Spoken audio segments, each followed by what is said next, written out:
नमस्कार, good morning, सत श्री अकाल। इस वक्त की बड़ी खबर के साथ मौजूद हैं हम और सीधा आपको सुप्रीम कोर्ट लिए चलते हैं। सुप्रीम कोर्ट में आज फैसला सुनाया जा रहा है। उमर खालिद, शर्जील इमाम, गुलफिशा फातिमा, मीरन हैदर, शिफाउर रहमान, इन सब के ऊपर जो दिल्ली दंगे के आरोपी हैं, लगभग 6 साल से जेल में हैं और आज फैसले की घड़ी है। आप जानते हैं कि इस मसले पे लगातार सुनवाई चली। पहले तो सुप्रीम कोर्ट में सुनवाई टलती रही, बहुत पहले की बात है जब बेला त्रिवेदी थी जस्टिस। उसके बाद यह मामला नीचे गया, निचली अदालत से फिर ऊपर पहुंचा हाई कोर्ट में और दोनों जगह बेल इनकी जमानत याचिका रिजेक्ट होने के बाद यह मामला पहुंचा सुप्रीम कोर्ट में। सुप्रीम कोर्ट में आज जमानत मिलेगी या नहीं मिलेगी, इस पर अब फैसला सुनाया जा रहा है। फैसले की घड़ी आ गई है। हमारे साथी अमलेंदु उपाध्याय जी हमारे साथ मौजूद हैं और स्क्रीन पर अमलेंदु जी आपका स्वागत है।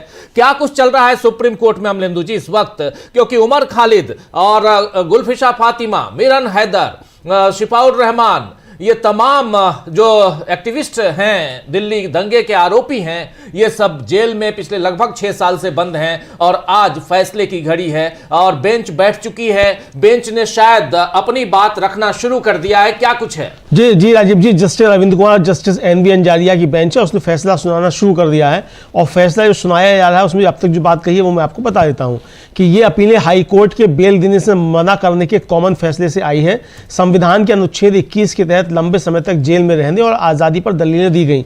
यह अदालत संविधान और कानून के बीच एब्स्ट्रैक्ट तुलना नहीं कर रही है। आर्टिकल 21 संवैधानिक स्कीम में एक सेंट्रल जगह रखता है। प्री ट्रायल जेल को सजा जैसा नहीं माना जा सकता। आज़ादी से वंचित करना मनमाना नहीं होगा। UAPA एक स्पेशल कानून के तौर पर लेजिस्लेटिव फैसला है कि प्री ट्रायल स्टेज में किन शर्तों पर बेल दी जा सकती है। देरी से जुडिशियल स्क्रूटनी बढ़ जाती है।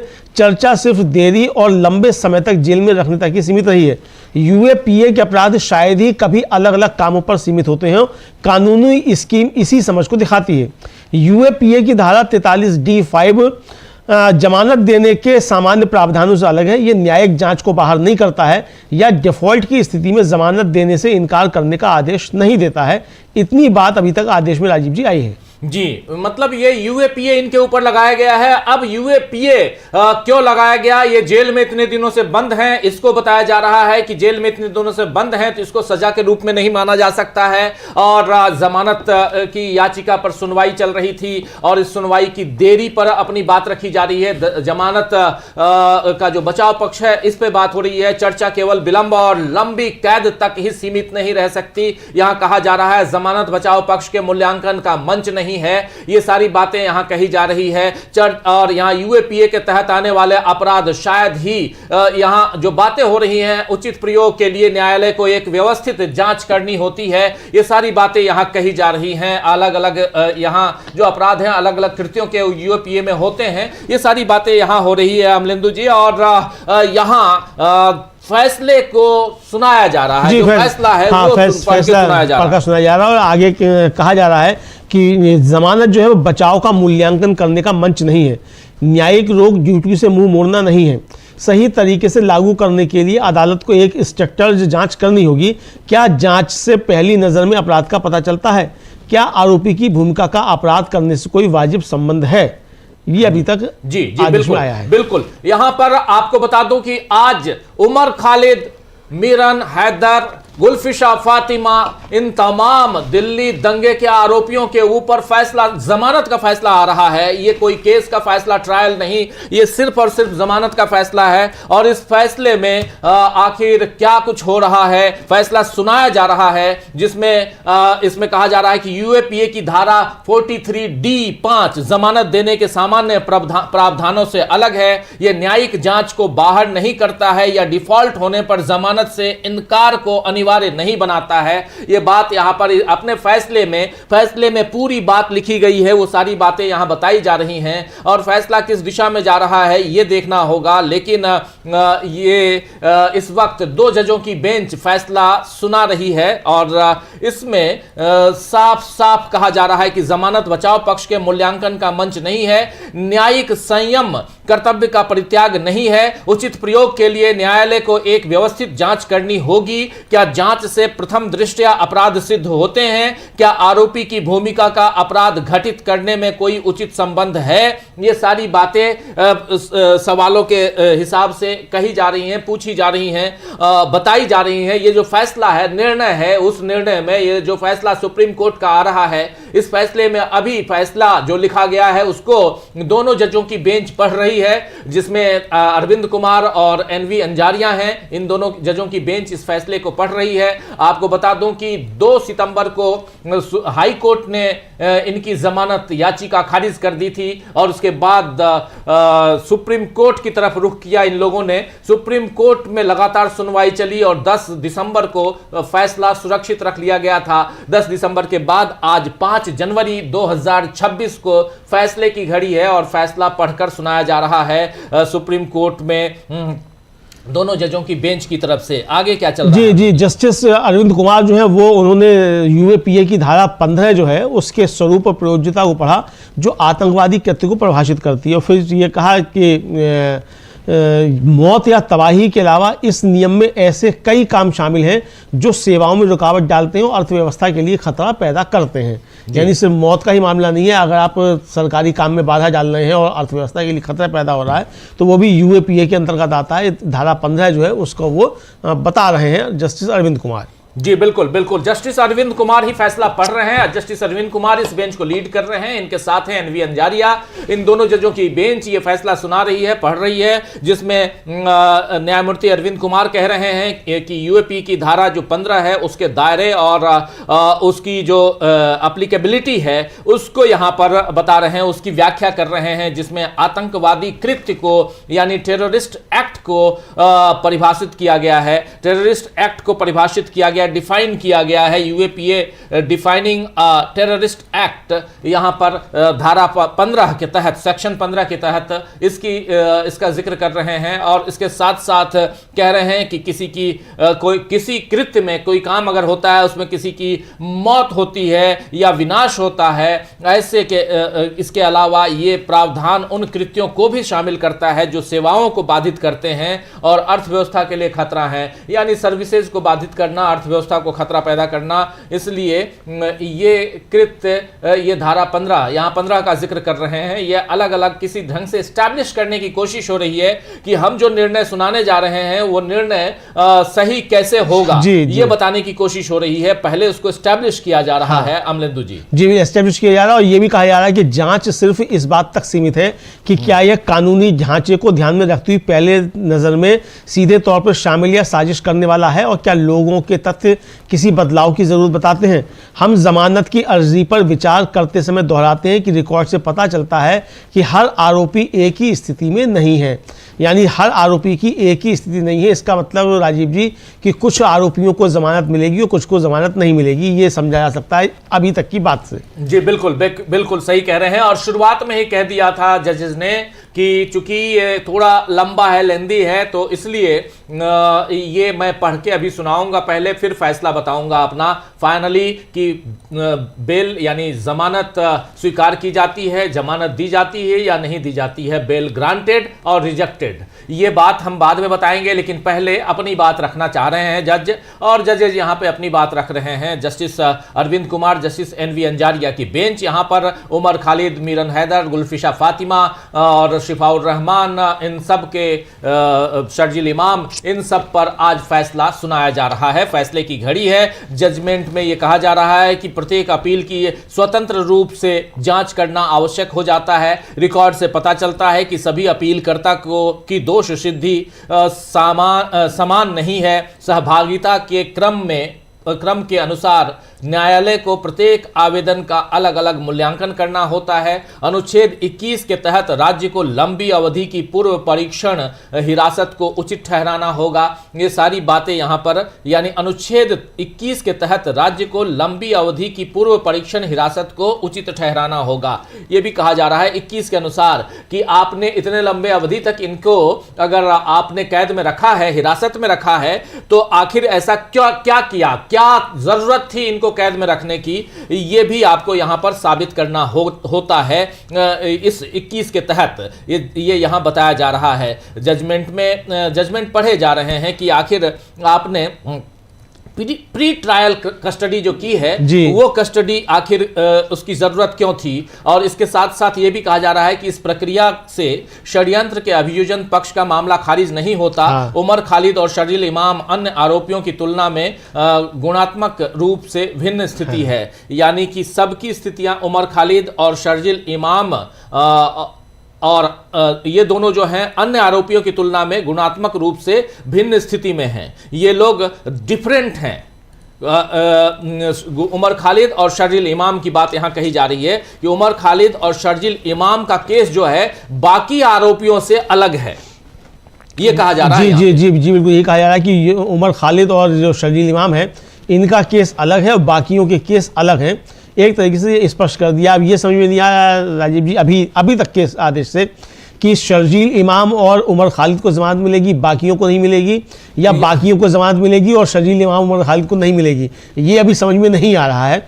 हालांकि उन्होंने स्पष्ट किया है कि इसके जो सभी आरोपियों के साथ एक जैसा बर्ताव करने से प्री ट्रायल डिटेंशन का खतरा होगा, इसलिए इस कोशिश से सरकारी वकील का साजिश का केस खत्म नहीं होता। ये जजमेंट में आया है राजीव जी अभी। जी जी बिल्कुल बिल्कुल बिल्कुल। लेकिन यहां पर साफ साफ दो का नाम लेते हुए यहां जो बताया गया है कि उमर खालिद और शर्जील इमाम दोनों बाकियों से अलग हैं, दोनों का केस बाकियों से अलग है। इसका मायने क्या रखता है? इसका मायने क्या यहां पर सीधे सीधे उमर खालिद और शर्जील इमाम को यहां जमानत नहीं मिलेगी और बाकियों को जमानत मिलेगी, ये होता है या कुछ और होता है? ये सब कुछ देखा जाएगा। लेकिन बहुत ही महत्वपूर्ण फैसले की घड़ी है और इसमें क्या फैसला आता है ये देखना बहुत दिलचस्प है, क्योंकि फैसले की घड़ी इंतजार कर रहे हैं हम कि किसको यहां पर किन किन को जमानत मिलती है, किन किन को जमानत नहीं मिलती है। लेकिन यहां साफ साफ ये समझ में आ रहा है कि आज कुछ को जमानत मिलेगी, कुछ को जमानत नहीं मिलेगी। अभी तक जो इंडिकेशन है यही है। बिल्कुल यही है। और जो राजीव जी उसको विस्तार देते हुए बताया गया है कि बेल पर फैसले के लिए अदालत को यह देखना होगा कि हर आरोपी का क्या रोल है और क्या लगातार हिरासत में रखने से कोई सही मकसद पूरा होता है और इससे प्रोसिक्यूशन का केस कमजोर तो नहीं होता। इस तरह फर्क करना एक कॉन्स्टिट्यूशनल डिसिप्लिन है जो लगाया गया है। उमर खालिद और शर्जील अलग अलग लेवल पर हैं और इसे बराबरी और गलती के मामले में नज़रअंदाज नहीं किया जा सकता। यह कोर्ट की जिम्मेदारी है कि वह बेल की अपीलों की अलग अलग जांच करे ताकि यह देखा जा सके कि प्री ट्रायल लिबर्टी मिलती है या नहीं। लिबर्टी का एक ही समय में बुनियादी महत्व है, कॉन्स्टिट्यूशनल लिबर्टी को अकेले नहीं समझता। अगर बेल स्पेशल कानून के तहत मांगी जाती है तो कोर्ट को जांच को कानून के दायरे में रखने के अलावा और कोई और काम करना होता है। जी जी बिल्कुल बिल्कुल। यानी यहाँ साफ साफ कि कोर्ट को क्या करना चाहिए इस ऐसे वक्त में जब जांच की बात आती है तब क्या करना चाहिए ये यहाँ बताया जा रहा है। लेकिन साथ साथ ये भी है कि उमर खालिद और शर्जील इमाम पर इस वक्त फैसले की घड़ी, फैसला सुनाया जा रहा है और यहाँ कोर्ट अपने हिसाब से अपने ढंग से अपनी बातें यहाँ रख रहा है और जज जो हैं दोनों जजों की बेंच अपनी बात यहाँ रख रही है। जमानत पर निर्णय देते समय न्यायालय के प्रत्येक आरोपी के आरोपों पर विचार करना होता है और यह देखना होता है कि क्या निरंतर हिरासत किसी वैध उद्देश्य की पूर्ति करती है और क्या इससे अभियोजन पक्ष का मामला कमजोर होता है। इस प्रकार यह भेद करना संवैधानिक रूप से अनिवार्य है। उमर खालिद और शर्जील इमाम के मामले अलग अलग हैं और समानता और दोष सिद्धि के संदर्भ में इसे नजरअंदाज नहीं किया जा सकता है। न्यायालय का यह कर्तव्य है कि वह जमानत याचिकाओं की व्यक्तिगत रूप से जांच करे ताकि यह देखा जा सके कि क्या पूर्व परीक्षण स्वतंत्रता लागू होती है। स्वतंत्रता मूलभूत महत्व की है। साथ ही संविधान स्वतंत्रता को पृथक रूप से नहीं देखता। जब जमानत विशेष कानून के तहत मांगी जाती है तो न्यायालय को कानून की सीमाओं तक ही सीमित न रहकर व्यापक जांच करनी होती है। ये सारी बातें यहाँ कही जा रही हैं। यानी यहाँ कहीं ना कहीं ये एस्टैब्लिश करने की कोशिश की जा रही है कि आज अगर इन लोगों को हम जमानत नहीं देते हैं तो क्या कारण है, किस कारण से हम इन लोगों को जमानत नहीं दे रहे हैं, ये यहाँ बताने की कोशिश हो रही है अमलेंदु जी। और जी राजीव जी, और शर्जील इमाम और उमर खालिद की शायद याचिकाएं जो है वो खारिज कर दी गई हैं। ये है अपील करने वाली उमर खालिद और शर्जील इमाम की मुख्य और अहम भूमिका कानूनी रोक लगाती है। कोर्ट इस बात से सहमत नहीं है कि लगातार जेल में रहने की लिमिट सेक्शन 43D5 को पार कर दी गई है। बेल खारिज। अपीलकर्ताओं उमर खालिद और शर्जील इमाम की मुख्य भूमिका और निर्णायक भूमिका है। वैधानिक प्रतिबंध लागू होता है, इन पे यूएपीए लागू होता है। न्यायालय इस बात से सहमत नहीं है कि कारावास की निरंतर अवधि ने धारा 43D5 का उल्लंघन किया है, इसीलिए इन दोनों की जमानत अस्वीकृत की जाती है। यानी उमर खालिद और शर्जील इमाम अभी जेल में ही रहेंगे और इनकी जमानत खारिज की जाती है। उमर खालिद और शर्जील इमाम की जमानत याचिका को सुप्रीम कोर्ट की दोनों जजों की बेंच ने खारिज कर दिया है। इस वक्त की सबसे बड़ी खबर यह है कि दोनों जजों की बेंच ने अपीलकर्ता उमर खालिद और शर्जील इमाम की याचिकाओं को खारिज कर दिया है। यह इस वक्त की ब्रेकिंग खबर है, आप तक हम पहुंचा रहे हैं और ब्रेकिंग प्लेट भी हम लाते हैं जल्दी से अपने स्क्रीन पे। लेकिन यह साफ है कि यहां उमर खालिद और शर्जील इमाम इन दोनों की याचिकाएं, जमानत याचिका खारिज कर दी गई है। धारा 43D5 का उल्लंघन यहां कोर्ट ने नहीं माना है। यह साफ यहां दिखाई दे रहा है कि धारा 43D का उल्लंघन यहां कोर्ट ने नहीं माना है और इसलिए इन दोनों की याचिका को यहां खारिज कर दी गई है। यह अभी की सबसे बड़ी खबर आप तक हम पहुंचा रहे हैं, लेकिन अभी खबर और बाकी है। जी, खबर राजीव जी ये है कि आगे फैसले में कहा गया है कि सुरक्षित गवाहों की जांच पूरी होने पर या इस ऑर्डर के 1 साल बाद ये अपील करने वाले जमानत के लिए अर्जी दे सकते हैं। यानी 1 साल तो कम से कम जेल में रहेंगे ही, 1 साल तक जमानत की अर्जी भी नहीं दे सकते, उसके बाद ये अर्जी दे सकते हैं। ये उस फैसले में और राजीव जी कर दिया गया। अब इसमें एक चीज और जोड़ दिया गया है, देखिए यहां करेला उस पर भी नीम चढ़ा। इसी को कहते हैं कि 1 साल तक ये अब री अपील के लिए याचिका भी दायर नहीं कर सकते। यानी यहां साफ साफ कि 1 साल तक ये री अपील भी नहीं कर सकते, यानी साल भर ये जेल में और रहेंगे, उसके बाद जमानत की याचिका दायर कर सकते हैं। इतनी बड़ी खबर यहां पे और इतनी कठोर सजा, ये कह सकते हैं कहीं ना कहीं ये कठोर सजा है, क्योंकि आप न सिर्फ जमानत याचिका खारिज कर रहे हैं बल्कि आप ये भी कह रहे हैं कि आप री अपील नहीं कर सकते हैं। यानी आप इसके लिए अपील नहीं कर सकते हैं जमानत के लिए। तो ये यहां साफ दिखाई दे रहा है कि दोनों जजों की बेंच ने उमर खालिद और शर्जील इमाम की याचिका, जमानत याचिका को खारिज कर दिया। यह साफ दिखाई दे रहा है उमर खालिद और शर्जील इमाम जो हैं वो डिस्क्वालीफाई हो जा रहे हैं।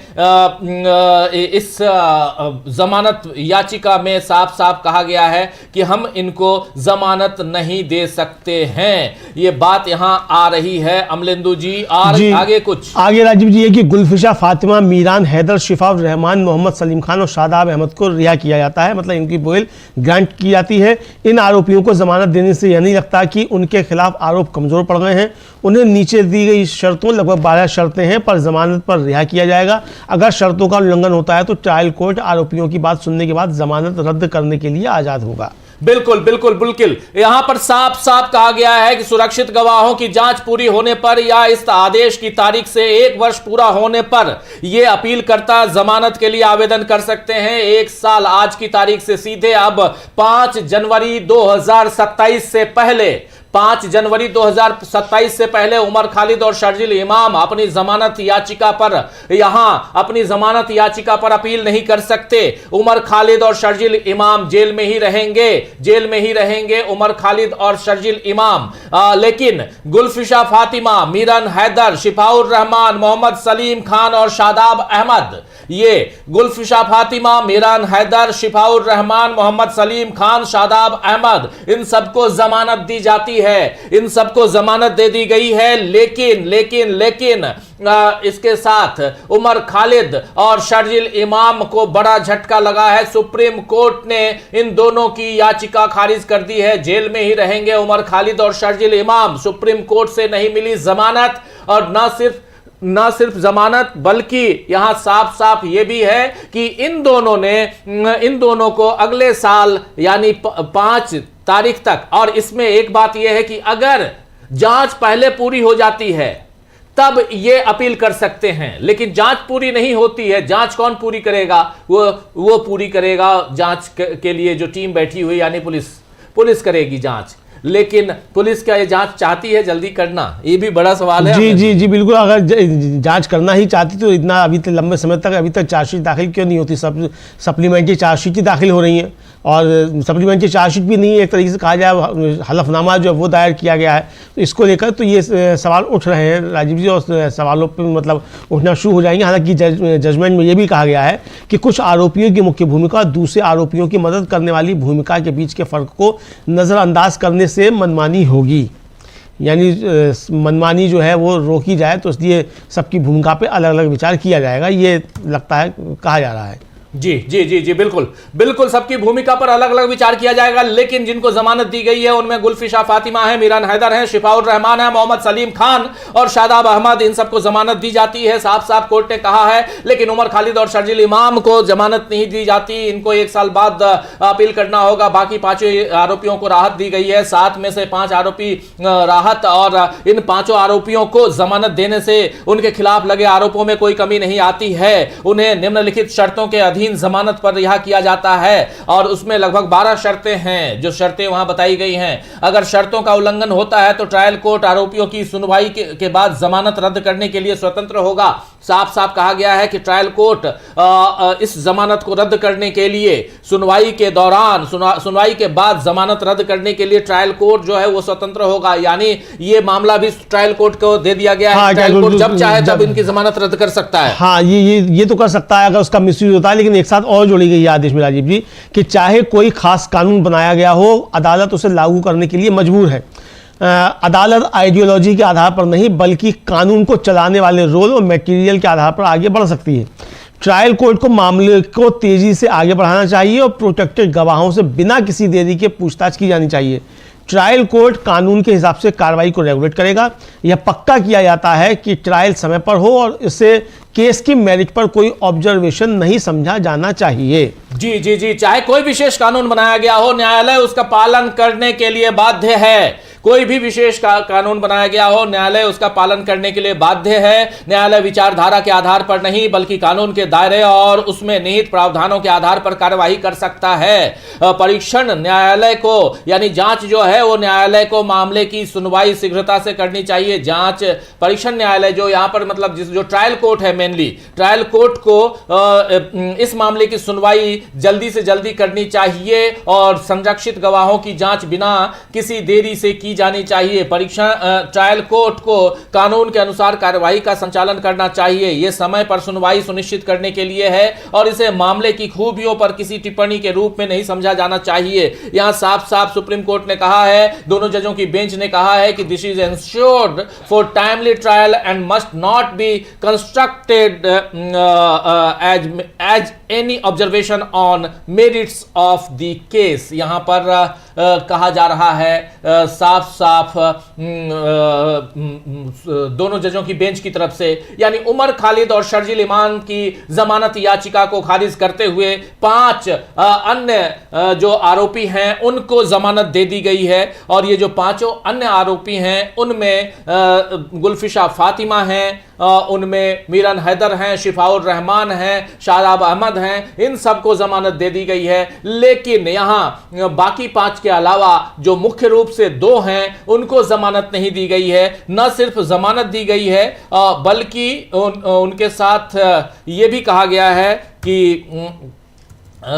आप सीधे 1 साल तक, अगर यहां ट्रायल की शुरुआत हो जाती है, जांच पूरी हो जाती है, ट्रायल की शुरुआत नहीं, जांच पूरी हो जाती है, तब यह जमानत की अपील कर सकते हैं, या साल भर बाद यानी सीधे आज की तारीख 2027 यानी 5 जनवरी 2027 तक ये इसी भूमिका में यानी कैद में रहेंगे। यह साफ बताया गया है। उमर खालिद और शर्जील इमाम को जमानत नहीं दी गई, बाकी सबको जमानत दे दी गई। जी, बाकी सबको जमानत दे दी गई और यह कहा गया कि सबके मामले अलग अलग हैं, सबके मामले एक से नहीं हैं। उमर खालिद और शर्जील इमाम जो है इनका मामला अलग है और ये एक तरीके से ये कहा जा सकता है राजीव जी कि अदालत ने मान लिया है कि ये जो है वो व्यवस्था के लिए खतरा है। अर्थव्यवस्था के लिए खतरा है। और ये भी कहा गया है कि जो यूएपीए की धारा 15 है उसमें बम बनाने तक ही आतंकवादी गतिविधि नहीं है, बल्कि अगर आप अर्थव्यवस्था के लिए खतरा हैं तो भी आप यूएपीए के अंतर्गत आतंकवादी कृत्य होता है। यानी इसको और डिफाइन जो है इस अदालत ने कर दिया कि यूएपीए के अंतर्गत आतंकवाद क्या क्या है, चूंकि जो दलील दी गई थी वो यही दी गई थी कि इनके कृत्य जो है वो आतंकवाद की श्रेणी में नहीं आते हैं। यही जो थे याचिकाकर्ताओं के वकीलों की तरफ से राजीव जी दलीलें दी गई। बिल्कुल बिल्कुल, यहां याचिकाकर्ताओं की तरफ से जो दलीलें दी गई थी उसको खारिज करते हुए सुप्रीम कोर्ट ने साफ साफ कहा है कि ये आतंकवादी कृत्य हो ना हो, लेकिन ये प्रशासनिक ढांचा को यहां छिन्न भिन्न करने की कोशिश है, यानी सरकारी कामकाज में बाधा डालना और अर्थव्यवस्था को नुकसान पहुंचाना भी यूएपीए में आता है। अब पता नहीं ये यूएपीए में आता है कि नहीं, अभी तक तो हम लोगों ने यही समझा था कि यूएपीए का मतलब आतंकवादी गतिविधियों में आप हैं, लेकिन अब अगर आपने इसका मतलब है साफ साफ इस जजमेंट से एक बात साफ समझ में आती है, एक चीज यहां पर सुप्रीम कोर्ट ने रेखांकित कर दी है कि अगर आप कल को कोई प्रदर्शन करते हैं, दुकानें बंद करवाते हैं और शटर गिरवाते हैं, तब भी आपके ऊपर यूएपीए लगवाया जा सकता है, क्योंकि आपको कहा जाएगा कि आपने अर्थव्यवस्था को नुकसान पहुंचाया और आपने सरकारी कामकाज में बाधा पहुंचाया है। यानी सरकारी कामकाज में बाधा पहुंचाना और अर्थव्यवस्था में नुकसान पहुंचाना भी अब यूएपीए के तहत माना जाएगा। ये आज इन दोनों जजों की बेंच ने बता दिया है और इसी आधार पर यहां शर्जील इमाम को और उमर खालिद को बेल नहीं दी गई है। मुख्य कारण यही है। और इसके साथ साथ यह कहा गया है कि बेल इसलिए नहीं दे रहे हैं कि इसकी जांच भी पूरी हो, ये दोनों मुख्य आरोपी हैं, और साथ साथ जांच पूरी हो जाएगी तो ये जमानत के लिए अपनी याचिका फिर से दायर कर सकते हैं। जांच पूरी नहीं होगी तो 1 साल के बाद ही कर सकते हैं, यानी सीधे साल भर इनको जेल में रहना होगा। 1 साल खूब ढेर सारी और किताबें यहां उमर खालिद शर्जील इमाम को पढ़नी होंगी, और जैसे 6 साल बिताए वैसे 7वां साल भी बिताना होगा, ये दिखाई दे रहा है।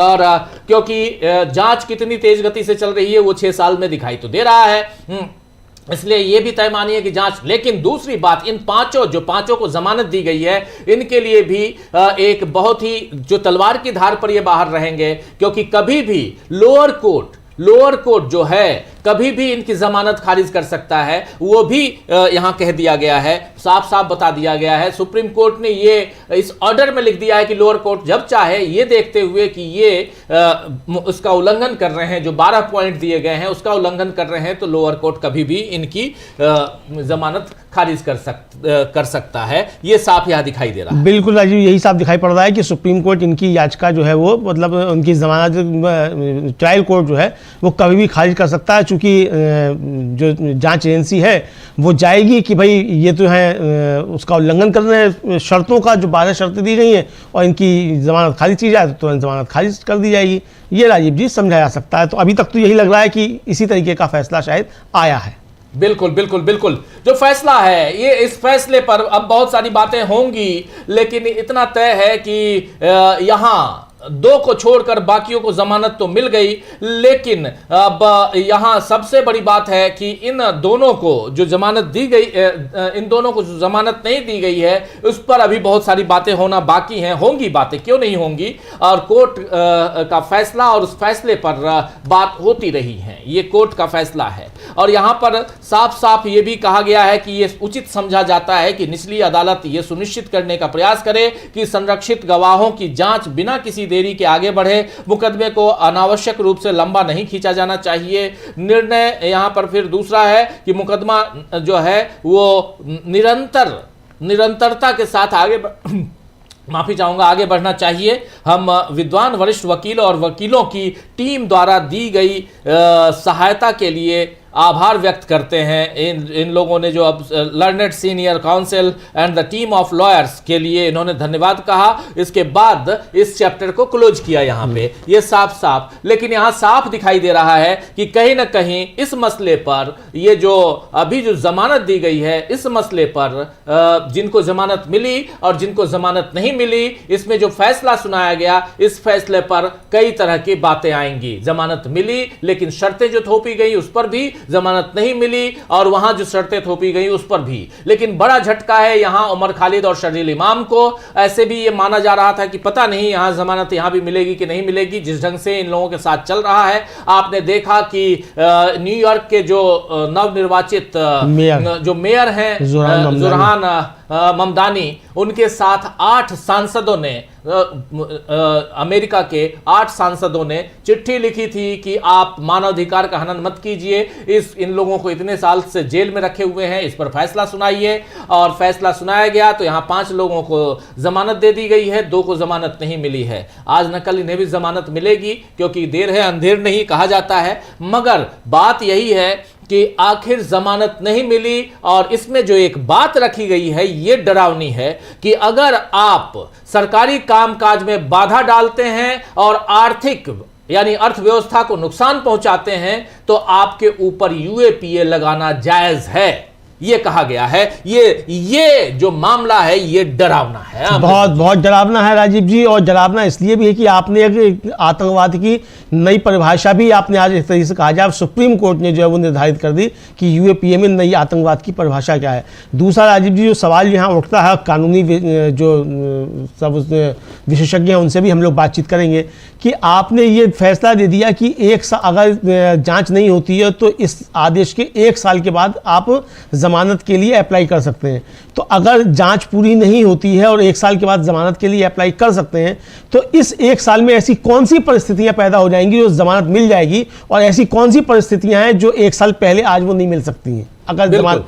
तो ये सवाल उठता है। तो आप ये बड़ा सवाल है। ये जो आपने जो ब्रैकेट लगाया है 1 साल का, यानी आपने अगर आप इसको ऐसे ही छोड़ देते तो वो 6 महीने के बाद या 2 महीने के बाद फिर से जमानत के लिए अप्लाई कर सकते थे। आपने ये बाउंडेशन कर दी कि आप 1 साल तक तो आपको रहना ही रहना है। अब सुप्रीम कोर्ट ने चूंकि बाउंडेशन कर दिए तो अब छोटी अदालत तो कोई जमानत की याचिका सुनेगी नहीं, यानी आपने सजा का ही ऐलान एक तरीके से राजीव जी कर दिया, मुझे ऐसा लगता है। बाकी जो कानूनी विशेषज्ञ उनसे हम लोग इस पूरा आदेश आ जाए क्या आता है, चूंकि अभी तो पढ़ा जा रहा था तो हम लोगों ने बताया है, जो अपलोड हो जाए उसके बाद फिर किसी कानूनी विशेषज्ञों से हम लोग इस पर चर्चा अवश्य करेंगे।